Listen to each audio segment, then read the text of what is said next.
habis. Ada babi kacau tanaman? Ada tak? Faham lah tu saya sebut. Orang tanam sawit tak faham tu saja. Baik. Jadi kita nak bangun mesti ada dasar umbi yang kemah. Okey, saya nak dasar tu saya nak sebut. Pasal apa kita jadi Islam? Jawab sikit. Memang pasal mak bapak kita Islam.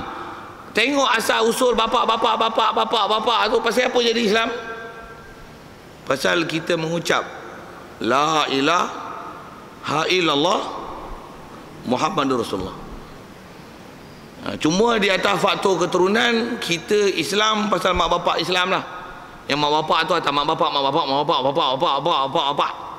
yang semestinya yang asal-asal keturunan kita masuk Islam dulu, dia bukan masuk Islam bodoh-bodoh kan. Dia masuk Islam mesti di atas umbi yang kemah, akidah yang mantap, baru dia masuk Islam. Setuju tak? Betul tak? Kalau kata ada orang Hindu kan, agak-agak ada tak dengan bodoh dia dalam dengan Islam, dia tak tahu Islam, agak-agak dia nak masuk Islam tak? Jawab. Tak masuk punya. Kristian dalam keadaan dia duduk Kristian, dia tak faham Islam, dia nak masuk Islam tak? Tak masuk punya. Kalau ada yang masuk Islam tu, pasal apa dia masuk Islam? Jawab. Kahwin, itu antaranya. Yang tu pun nak sebut juga lagi, ujung. Antara sebabnya kahwin, tapi kahwin cerai. Tu yang kahwin dia sama macam kita lah. Macam kita lah ni. Dia Islam sebab kahwin. Macam mana kata-kata orang Islam kita, Islam pasal mak bapak. Sama level. Tak semayang, bodoh, baca Quran tak kerti. Pasal apa boleh jadi Islam? Pasal kahwin. Yang kita ramai-ramai ni banyak jadi Islam, kebanyakannya pasal apa? Pasal mak bapak Islam. Sama level. Sama level. Bodoh dia tu sama level. Satu di atas sama tu tengok. Orang masuk Islam kerana kahwin, dia main masjid tak? Dia main surau tak? Dia cari ilmu tak untuk Islam? Tak ada. Maksud dia apa? Kahwin je. Orang Islam baka dan keturunan, main masjid tak? Main surau tak? Main majlis ilmu tak? Dia usaha tak untuk tambah ilmu pada dia? Pasal dia Islam baka dan keturunan. Bahkan nanti Islam dia Islam kelakar, Islam kelakar. Kelakar tu kelakar. Islam lawak. Nama Islam, bapa Islam, duduk kawasan penempatan Islam, bangsa Melayu Islam, itu raja Islam, agung Islam, Perdana Menteri Islam. Tapi tengok rambut macam pang. Baju macam mak metal. Contoh rumah macam rumah setan. Sedap bos setan tu pasal apa? Ada bunyi-bunyian, ada TV, ada lawak jenaka. Quran haram tak pernah dengar pasang. Tak pernah ada mak bapak baca Quran dalam rumah. Ada orang Islam macam tu, tapi bukan orang Islam sini ya. Orang Islam Afrika. Mak bapak tak kerti baca Quran, anak tak pandai baca Quran, mak bapak tak pernah pergi masjid, anak tak pergi masjid. Yang ni semua mari ni. Tapi cuba tengok keliling kita kan. Jadi kalau nak sebut tu, orang yang baru masuk Islam, yang masuk Islam sebab kahwin tu, dengan orang Islam kata-kata ni sama label. Kalau itulah label kita, sikit tanya ni, berjaya tak yang masuk Islam kerana kahwin tadi? Tak. Rasulullah kata apa? Faman kanat hijratuhu ilallahi wa rasulihi fahijratuhu ilallahi wa rasulihi wa man kanat hijratuhu lidunya yusibuha aw imra'atin yankihuha fahijratuhu ila ma hajara ilaihi. Siapa yang dia hijrah masuk Islam kerana Allah dan Rasul, maka dia dapat Allah dan Rasul. Satu orang yang masuk Islam kerana dia faham Islam, walaupun keluarga tak suka, walaupun kena buang kerja, walaupun ditangkap dan diseksa, walaupun dia tak pedulikan oleh bangsa, apa jadi kat dia? Dia tetap Islam. Lautan api ku renangi untuk ku masuk Islam. Biar aku mati tak apa, tapi aku atas akidah yang betul. Itu yang berlaku di kalangan sahabat. Masuk Islam dengan kenal ni, yang saya nak fokus sikit nanti. Tapi kalau hijrah dia kerana perempuan, saya silap tengok buat perangai bercerai, baik lelaki ataupun perempuan yang masuk Islam kerana kahwin tu, dia tengok bercerai, lepas tu ke mana? Saya silap murtad balik. Pasal apa? Pasal Rasulullah kata dah, faman kanat hijratuhu lidunya, siapa yang hijrah kerana dunia. Fokus asal saya nak sebut hijrah ni, dia Islam itu kerana dunia ataupun kerana perempuan.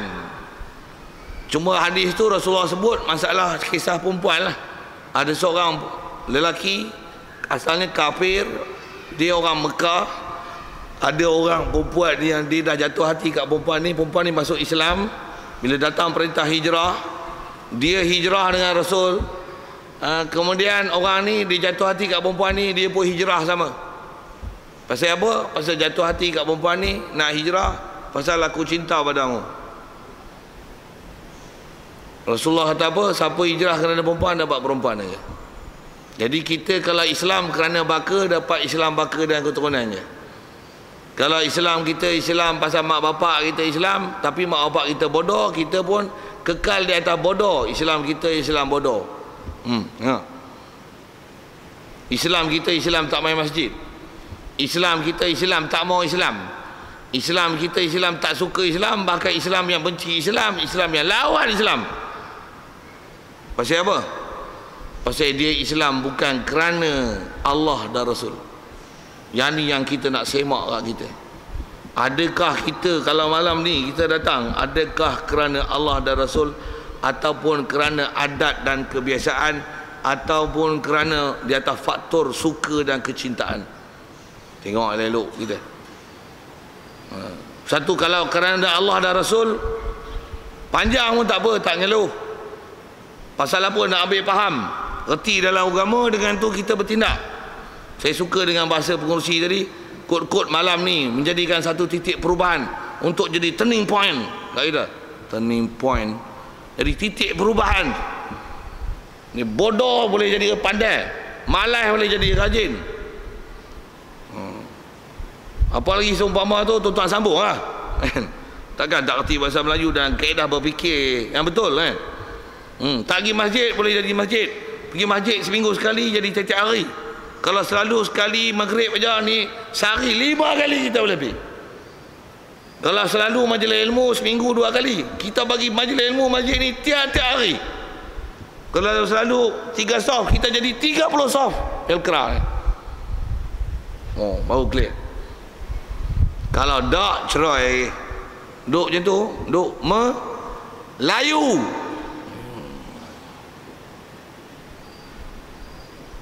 Okey. Jadi insya-Allah kita nak berubah. Baik. Bila nak berubah tu kena tengok kenapa kena berubah dan kenapa sahabat boleh berubah. Balik pada apa saya cerita asal. Apa dia? Pasal apa sahabat boleh jadi Islam? Pasal dia mengucap La ilaha illallah. Kita Islam pasal apa? Kita Islam bukan pasal mengucap, tapi kita Islam pasal mak bapak kita Islam. Jadi saya tak mau cerita orang Islam yang tu. Saya nak cerita Islam ni, yang kita Islam pasal mak bapak kita Islam, yang kita tak perlu mengucap untuk jadi Islam. Tu yang kita jadi Islam macam ni. Islam tak ada kualiti ni. Ni tengok elok-elok. Dan saya nak bandingkan dengan apa yang sepatutnya. Apa yang sepatutnya kalau nak masuk Islam, kena pada orang yang tak Islam ni kena jadi Islam. Itulah yang sepatutnya yang kena kat kita. Islam kerana kahwin saya dah sebut tadi. Tengok, nak dengar sebut ni. Sekali kita nak fokus pada kalimah syahadah tu, insya-Allah. Baik. Kalau orang kafir dia masuk Islam, selalunya kalau bukan faktor kahwin, mesti dia masuk Islam di atas pengetahuan, ilmu. Dia tahu Islam bagus, dia kaji, dia selidik, dia faham, dia dengar sana, dia baca, dengar kuliah tu guru gini walaupun dia tak Islam lagi, dia dengar, mantap. Dan dia boleh hujahkan walaupun dia dulu Hindu ke, dia Kristian ke, dia Buddha ke, apa saja pahaman dia yang tak betul dulu. Bila dia faham Islam, dia dapat knowledge dengan Islam, dan dia ada hujah dia dengan Islam untuk menunjukkan Islam betul, yang agama dia dulu, baik Kristian ke, Yahudi ke, Buddha ke, Hindu ke, apa saja pahaman tak betul dulu, dia faham yang ni tak betul dan siap berhujah bahwasanya dia nak masuk Islam ni, Islam adalah betul. Bahkan siapa yang halang dia, kalau katalah dia Hindu, Tok Sami halang dia, kalau kata kalau dia Buddha, Tok Cha, Tok Kong halang dia, kalau kata dia Kristian, Padri halang kat dia, dia berani jumpa Padri tu. Why do you want to, cannot give me permission to be a Muslim? Why you want to be to make me as a Christian? Padri tu cakap macam ni, agak-agak dia boleh balas ha? Dia boleh balas ha? Mesti dia boleh balas ha? Christian tak betul, it's not right, it's not true religion, it's false, tipu. How can God have son? Macam mana Tuhan boleh ada anak? Tuhan kalau ada anak dia lemah lah weh. Tu bunyi Melayu lah sikit, tak cakap orang putih lah. Tuhan kalau ada isteri kelakar, kenapa tak ada cucu? Kenapa 3 ya? Bapa, anak, mak. Kelakar lah kau punya agama. Tak betul, bodoh. Aku nak Islam, bodoh dia bagi. Itu saya bagi ringkas lah, takkan saya nak bagi kuliah apa tu lah. Tapi saya kata apa, dia mesti ada hujah. Hindu ke, Kristian ke, apa ke, semua dia mesti boleh bagi hujah, dan dia dapat lihat Islam adalah agama betul. Dan bila dia masuk Islam, agak-agak dia jadi macam mana? Dia layu ke?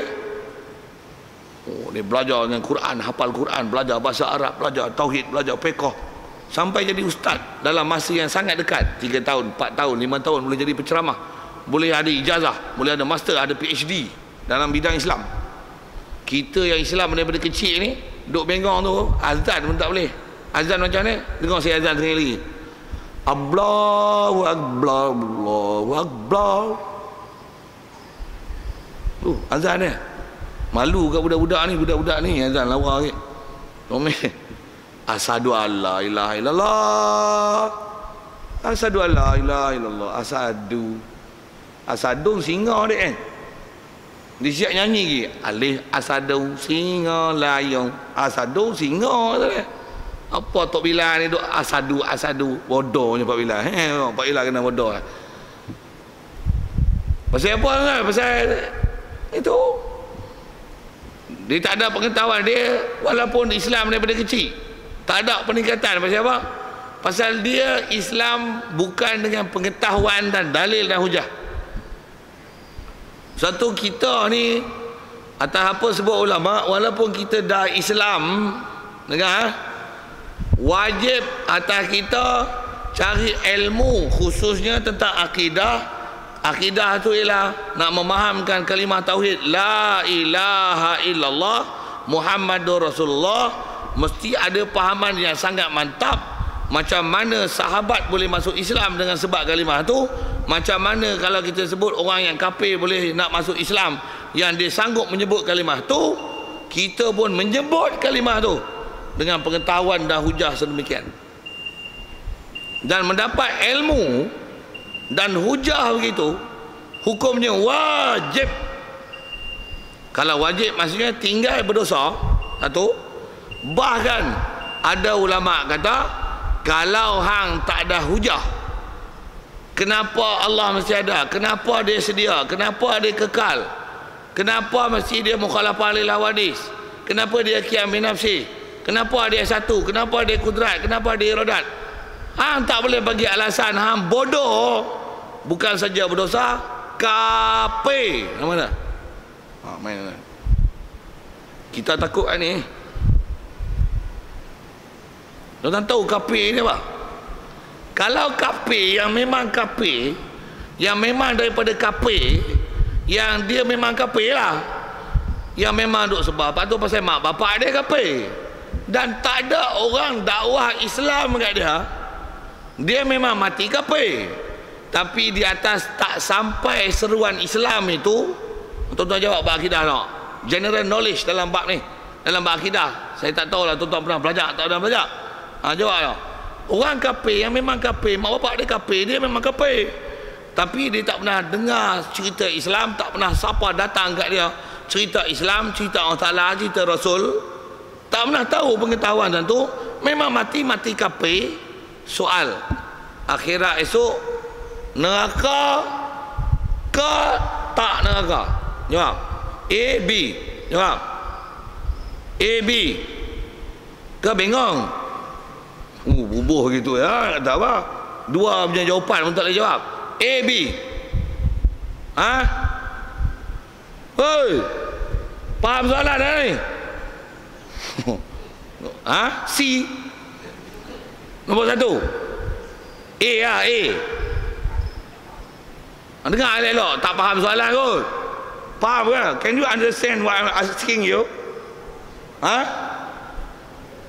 Dia mana awak ni nak kena nampak ke apa? Suruh bangun lagi semua, kau tahu. Kalau budak sekolah saya panggil bangun. Orang tanya dia tidur mengaji plastik lagi, kau tahu. Tuan-tuan nak kena lastik lah, balik ingat botol. Ingat saya tak pandai buat lah. Cik, bubuh tunjuk garah ni. Oh, takut kan. Okey. Dengar sekali lagi soal. Orang kafir memang kafir, mak bapak kafir, dia kafir lah. Betul? Dia tak dapat dakwah Islam, memanglah dia kafir. Untuk tak dapat dakwah Islam, dia pun mati kafir. Memanglah orang kafir. Soalan saya, dia neraka ke tak masuk neraka? Neraka tu A, untuk jawapan A. Tak neraka ni jawapan B. A, B. Jawab. C. C. C. C. Jawab A kalau tuan-tuan jawab A, dengar. Bodoh siapa? Orang kafir tak sampai seruan Islam tak masuk neraka. Pasal apa? Istilah dia tak ada taklif. Pasal dia tak sampai seruan Islam. Siapa dia tu tak payah sembah lah. Cukup. Satu soalan lagi. Mak bapak kafir, anak kafir. Memanglah anak kafir.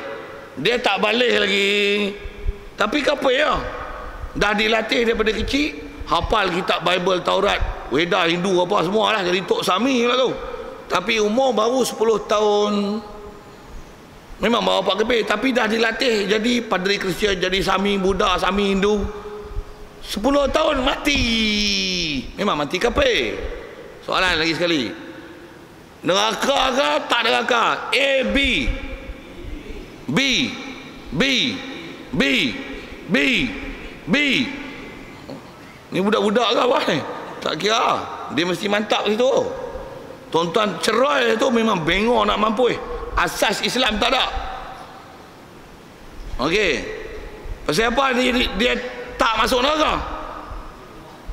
Pasal dia tak taklif kanak-kanak lagi. Yang tu tak taklif pasal kanak-kanak. Tadi tak taklif pasal apa? Pasal tak sampai seruan Islam. Ni umur 40, tapi beranak-beranak daripada kecil dulu OKU, bahkan gila. Tapi umur 40, mak pak kafir, mak bapak kafir, tok wan kafir, monyang kafir, dia pun kafir lah. Tapi dia dia gila. Masuk Tanjung Rambutan lah, hospital bahagia tu. Mati memang kafir. Neraka ke tak neraka? A, B. Pandai lah tu. Okey, siap. Yang tu kafir yang tak sampai seruan Islam lah. Okey, itu kafir. Kita ni orang Islam, mak pak Islam, dia diberanakkan kena Islam. Dia tu mati kecil. Neraka ke tak neraka? Tak neraka lah tu lah. Takkan tak tahu, bodoh. Pasal apa alasan? Tak taklif. Itu ayat lah. Tak taklif pasal tak balik lagi. Baik, bila balik, ni kita punya ni. Memang kita dah Islam. Okey, dah Islam cantik lah. Cuma nak tanya ini, sah tak Islam? Sah tak sah Islam? Dengar ayat ni. Islam kita tak sah melainkan setiap Islam mesti ada iman. Islam tak sah melainkan mesti ada iman. Iman tak sah melainkan mesti ada i'tiqad yang jazam, mesti ada yakin. Yakin takkan dapat melainkan dengan ada ilmu dan dalil. Itu kebanyakan ulama ahli sunnah kita jawab dengan ayat yang tu. Sekali lagi sebut, Islam tak sah melainkan, sambung, iman tak sah melainkan i'tiqad yang yakin, yang jazam. Takkan dapat i'tiqad yang jazam melainkan, awak terah tu pun tak boleh ingat. Mangkak terah mana kepala otak? Bubuh tu. Iman yang jazam takkan dapat melainkan dengan ilmu dan dalil. Okey. Yakin tak? Asyhadu an la ilaha illallah, tiada Tuhan disembah dengan sebenarnya melainkan Allah. Yakin? Angguk, memang angguk, tak angguk kapi awal ni. Satu. Okey, tu satu dah, cantik lah tu. Jadi kita Islam lah, pasal mak bapak Islam, Islam kita okey lah. Okey, iman, mesti iman. Yakin kan Allah Ta'ala Tuhan? Yakin. Oh tu, mana tuan-tuan tahu Allah Ta'ala ni Tuhan? Mesti boleh jawab.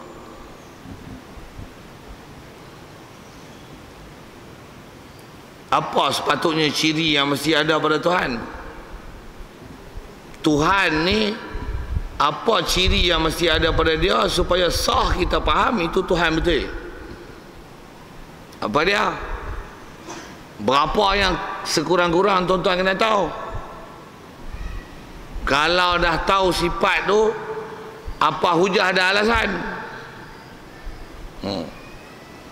Yang tu yang nak kena tahu tu, yang kita bila menyebut la ilaha illallah, tiada Tuhan yang disembah dengan sebenarnya melainkan Allah, mesti dengan ilmu yang cukup, memang dapat yakin tuan, itu untuk dapat iman. Dan untuk iman itu mesti ada ilmu dan dalil dan hujah untuk menunjukkan memang Allah Ta'ala Tuhan sebenar. Itu satu. Dan bila dah ada maklumat dan hujah, mestilah faham apa yang ambil faham daripada kalimah itu dan bertegas dengan kalimah itu, dengan apa yang dah diimani itu. Contoh saya buat misal, nak tengok ada tak ada fahaman itu, dan di situ nak test sah tak iman bab tu. Okey jap. Memang sedia maklum la ilaha illallah. Apa maksud dia? Terjemah sekali dulu, sebut ramai-ramai. La ilah. Bantai ya bodoh-bodoh pun. La ilah illa Allah. Sekali lalu bagi habis. Tiada. Sepatutnya ayat dia best macam ni. Tiada Tuhan yang disembah dengan sebenarnya melainkan Allah. Faham tak? Faham apa? Tengok saya nak sebut fahaman ni, tuan-tuan faham tak faham fahaman tu? Tiada Tuhan yang disembah dengan sebenarnya melainkan Allah. Macam mana maksud dia tu? Kita punya percakapan tu, maksud dia macam ni tau. Tuhan ni yang kita nak kata tak ada ni ialah Tuhan yang disembah dengan sebenar. Tak ada yang macam tu melainkan Allah. Tak ada apa? Tuhan yang disembah dengan sebenar. Apa maksud Tuhan disembah dengan sebenar ni? Maksudnya Tuhan yang memang dia Tuhan, bukan dia hanya disangka oleh orang sebagai Tuhan, tapi memang dia Tuhan. Dia memang benar-benar Tuhan. Dia bukan Tuhan yang orang saja duk sangka dia Tuhan, macam ni Tuhan, kononnya Tuhan, lebih kurang macam ni Tuhan kot. Tak, bukan macam tu. Tuhan yang sebenar memang ada ciri ketuhanan yang mesti dia sempurna, takkan ada sifat kurang, yang mesti dia tak hajat pada sesuatu. Makhluk semua mesti berhajat pada dia. Tak ada macam tu melainkan Allah. Itu sekali lalu pengetahuan yang sepatutnya tuan-tuan boleh sebut dalam la ilaha illallah. Walaupun saya sebut dalam bentuk tu, saya dah beri sesuatu kat tuan-tuan, huraian la ilaha illallah. Okey, tengok, itu huraian tau. Tengok, dengan itu tuan-tuan faham tak? Ada tak Hindu ni agama betul ke agama salah? Hindu salah. Kristian agama betul ke agama salah? Tak kerti nak tampak.